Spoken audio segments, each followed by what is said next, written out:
Maintenant, on a la présentation de pardon, Martin Roberge, qui est infirmier et étudiant au doctorat à la faculté des sciences infirmières de l'Université de Laval, sous la direction de Diane Tap, et qui vient nous présenter son étude sur les soins palliatifs à la rencontre de la population québécoise, un protocole d'un projet de recherche participatif et créatif pour démystifier les soins palliatifs et améliorer leur accès. Merci beaucoup et bonjour. Il me fait plaisir de vous présenter aujourd'hui le protocole d'un projet qui rallie la vulgarisation scientifique et un médium artistique. Suivante. Malgré la croissance des soins palliatifs et des recherches qui y sont associées, il y a encore certaines personnes qui peuvent avoir des difficultés d'accès aux soins palliatifs et la compréhension sur ce que sont les soins palliatifs n'est pas encore optimale au sein de la population. On note entre autres dans un rapport datant de 2020 produit par l'INSPQ que plus de la moitié des gens pouvant nécessiter des soins palliatifs et de fin de vie n'y ont pas eu recours, et ce pour plusieurs raisons. On note aussi que ce sont moins de 10 des décès qui se sont déroulés dans les maisons de soins palliatifs au Québec. L'information et la sensibilisation du public et des professionnels sur les soins palliatifs et de fin de vie fait partie d'une priorité du plan de développement en soins palliatifs 2015-2020 du gouvernement du Québec et de la politique sur les soins de fin de vie de 2014, mais aucune campagne publicitaire sur les options de fin de vie n'a eu lieu. De plus, si on regarde la formation des professionnels de la santé, les données nous disent que certains ont à peine 10 heures de formation en soins palliatifs dans leur cursus académique. Vous avez aussi certainement entendu plusieurs mythes entourant les soins palliatifs.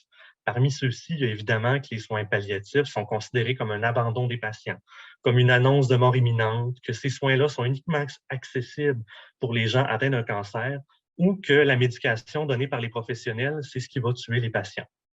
Si on regarde d'un autre côté ce que la science nous dit, on se rend compte qu'il y a somme toute peu d'indicateurs sur la situation des soins palliatifs et de fin de vie au Québec. Le rapport de l'INSPQ rappelle entre autres ce manque de données qui freine les efforts visant à développer et à améliorer les soins palliatifs. Malgré tout, il y a des projets prometteurs qui sont en cours, comme celui d'un registre de formation sur les soins palliatifs. C'est toute cette situation-là qui nous a amené à nous poser une question. Quel projet est-ce qu'on pourrait monter qui permettrait de bien faire comprendre les soins palliatifs, mais pas juste ça? Ce qu'on souhaite, c'est que ce projet reste le plus possible à l'écoute des besoins de connaissance de la population. On aimerait donc vous présenter aujourd'hui le protocole de ce projet qui, on l'espère, va se concrétiser dans les prochains mois suivants. Ce qu'on veut faire, c'est un projet en 3 phases qui s'inspire à la fois des principes de transfert de connaissances et d'une approche narrative de type storytelling.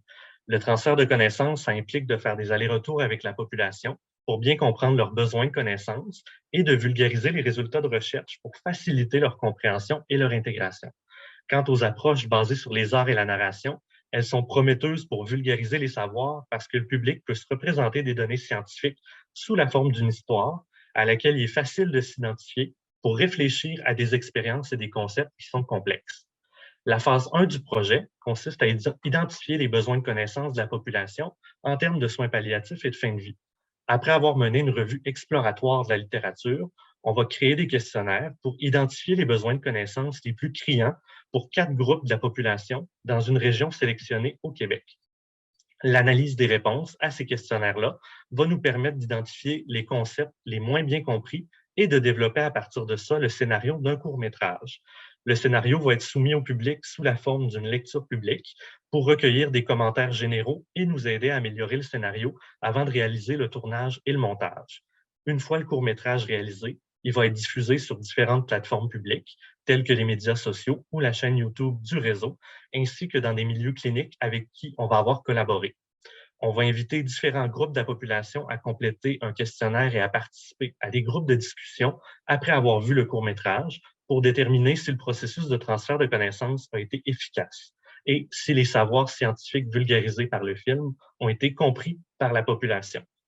Parmi les résultats escomptés, on aimerait encourager le choix éclairé de la population face aux options de soins palliatifs et de fin de vie, améliorer l'accès à ces soins, mais aussi inclure la population dans le développement d'une communauté compatissante concernée par le développement des soins palliatifs.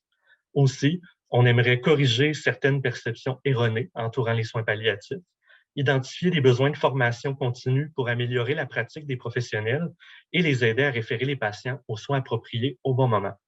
Ce projet pourrait être répliqué aussi dans d'autres régions du Québec pour identifier les besoins locaux de connaissances et les moyens les plus pertinents pour ces régions de transmettre les connaissances sur les soins palliatifs. Bref, c'est un projet ambitieux, mais il saura certainement ouvrir la porte à de multiples collaborations entre les milieux de soins palliatifs, les établissements de santé, la population, les cliniciens et les chercheurs. Donc, on espère que vous resterez à l'affût de ce projet-là et que vous participerez avec nous au développement de meilleurs soins palliatifs pour la population québécoise. Merci beaucoup.